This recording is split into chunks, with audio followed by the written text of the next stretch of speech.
آپ سب دوستوں سے، تمام پاکستانیوں سے، مظلوم عوام سے، پسے ہوئے طبقات سے گزارش ہے کہ پاکستان ملی تحریک کو مضبوط کریں، یعنی اس میں شمولیت کریں، اور جو اللہ تعالیٰ نے آپ کو ٹیلنٹ عطا کیا ہے، قابلیت عطا کی ہے، وہ قابلیت عوام کی فلاح و بہبود کے لیے بروئے کار لائیں۔ یہ ایسی تنظیم ہے کہ اپنی مدد آپ کے تحت چل پڑی ہے اور انشاءاللہ منزل مقصود کی طرف رواں دواں ہے۔ دیگر پارٹیوں کے ساتھ نہ تو ہم موازنہ کریں گے اور نہ ہی ہمیں ایسے معاملے میں پڑنا چاہیے۔ ہمارا فوکس پاکستان ہے، پاکستان کی ملت ہے، اور مجھ سے لوگ پوچھتے ہیں صاحب آپ بات کرتے ہیں عدل و انصاف، امن، ترقی اور خوشحالی کی، یہ کس طرح ہے، یہ کیسے پاسبل ہے؟ میں نے کہا کہ جی یہ تو اسلامی فلاحی ریاست کے قیام سے ہی یہ ساری چیزیں جو ہیں وہ ممکن ہیں۔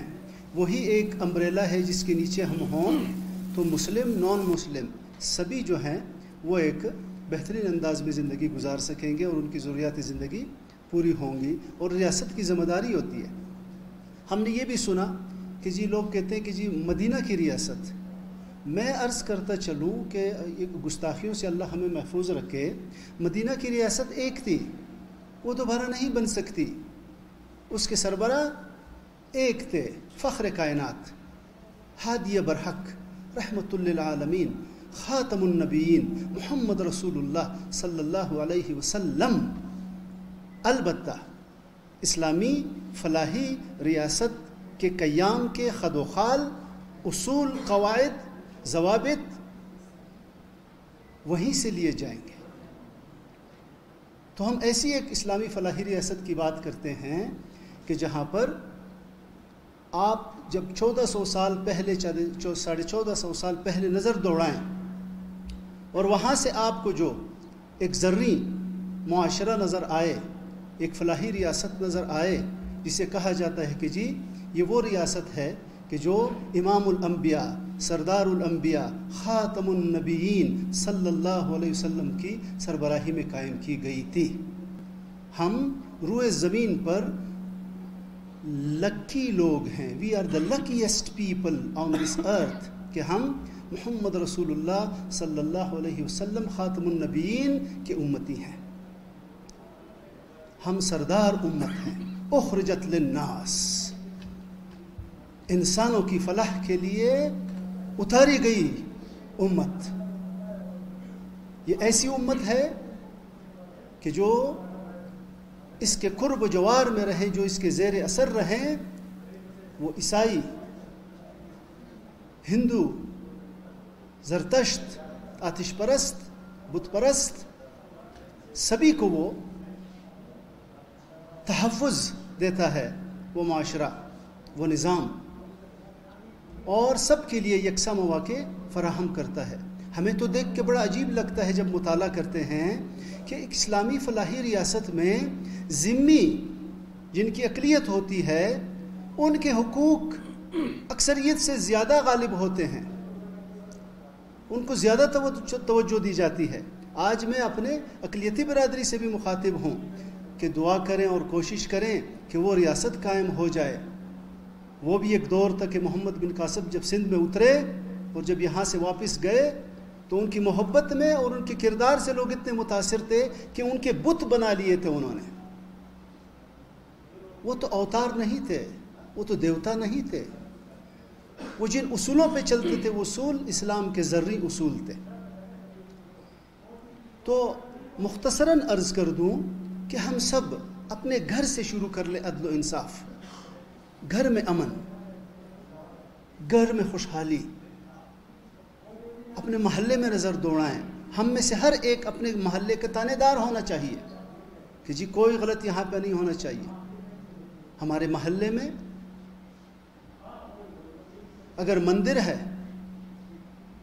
چرچ ہے یا مسجد ہے، ہر مذہب والے کو اپنے عبادت خانے کے ساتھ تعلق مضبوط کرنا چاہیے تاکہ امن ہو، سکون ہو اور پھر ترقی ہو۔ تو میرے عزیز دوستوں، میں 10 بستہ آپ سب سے مخاطب ہوں کہ اللہ تعالیٰ نے آپ کو یہ صلاحیت عطا کی ہے، آپ کو یہ پیشہ دیا ہے جسے آپ کیمرے کی آنکھ کہتے ہیں اور قلم کی طاقت کہتے ہیں، بخدا لکھنے کی کوشش کریں، اپنے حصے کا کام کریں، بہت تبدیلی آئے گی۔ اور اگر ہم سب اپنے تئیں یہ سمجھ بیٹھے ہوں کون کرے گا سوک بے کئی، تو پھر جناب علی پھر ہم کبوتر کی طرح آنکھیں بند کر لیتے ہیں، آلموسٹ بند کیے ہوئے ہیں آنکھیں۔ تو خدا را میری ہر مجلس میں، ہر نشست میں، ہر شمولیتی پروگرام میں اور ہر کسی جلسے میں، نجی یا سیاسی، ذاتی یا فیملی نوعیت کے جتنی بھی مجلسیں ہوتی ہیں، جتنی بھی نشستیں ہوتی ہیں، بخدا ایک ہی نکتہ ہوتا ہے کہ اللہ کی بڑھائی کے طرف کسی کو بلایا جائے، محمد رسول اللہ صلی اللہ علیہ وسلم کی محبت اور اطاعت اپنے اوپر لازم قرار دی جائے، تو ہمارے تمام مسائل کا حل اسی اطیع اللہ و اطیع الرسول میں ہے۔ ہم یہ کریں گے تو ہم چاروں جانب خوشبو بکیریں گے اور کامیابیاں اور کامیابیاں ہمارے قدم چومیں گی۔ اسلام نے کبھی بھی ٹکراؤ کی سیاست کو پسند نہیں کیا۔ جوڑ کی طرف آئیں، اللہ تعالیٰ آسانیاں فرمائیں گے ہم سب کے لیے۔ اللہ تعالیٰ آپ سب کی زندگیوں میں خیر و برکت عطا فرمائیں۔ میں کسی ایسی لائن، کسی ایسی گفتگو اور ایسے الفاظ کا آپ سے 10 بستہ معذرت اور معافی چاہتا ہوں۔ میری صرف ایک دلی خواہش اور فریضہ جان کر چند باتیں میں نے کہی ہیں، میں نے کسی کو ہرٹ نہیں کرنا چاہا، یہ فلاح اور مثبت باتیں تھیں۔ امید ہے کہ آپ ساتھی میرا ساتھ دیں گے اور دعا کریں کہ رب کائنات یہ جو قافلہ چل پڑا ہے، رب ذوالجلال اس کو منزل مقصود تک پہنچائے، یعنی کہ پاکستانی عوام کو اس کا خیر ملے۔ آخر دعوانا، شکریہ جی۔ آپ دیکھیں پاکستان میں ابھی اس ٹائم جو ویڈیوز ہم دیکھتے ہیں، آتی ہیں فیس بک پہ، سوشل میڈیا پہ، کہ آج ان کے گھر سے یہ کچھ نکلا، یہ نکلا، یہ نکلا، یہ اس طرح کے حالات دیکھ دیکھ کر دل خراب ہو گیا ہے۔ وہ چاہت نہیں رہی ابھی پہلے والی ان میں جو نا کچھ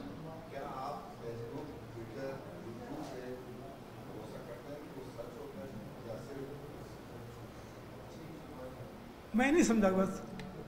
جیسے آپ نے فیس بک کی بات کی، ٹویٹر کی بات کی، ہاں کی بات کی، ان سے خزانے نکالنے کے دروں سے قومی خبروں میں بھی تو آتا ہے، خبروں میں بھی آتا، ہاں وہی باتیں خبروں میں بھی آتی ہیں۔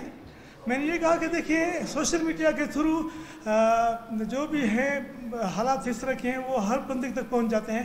خبروں میں بھی ہم دیکھتے ہیں، ٹی وی میں کیبل دیکھیں جیسے مشہور ہے، ہم خبریں دیکھتے ہیں، خبروں میں آتی ہیں، نیوز پیپرز میں آتی ہیں یہ باتیں۔ اس کے علاوہ ان کے نام جو ہیں یہاں پہ موجود، نوید خان اور شفیق رحمان، سمیع اللہ، اور فیمیل ہیں۔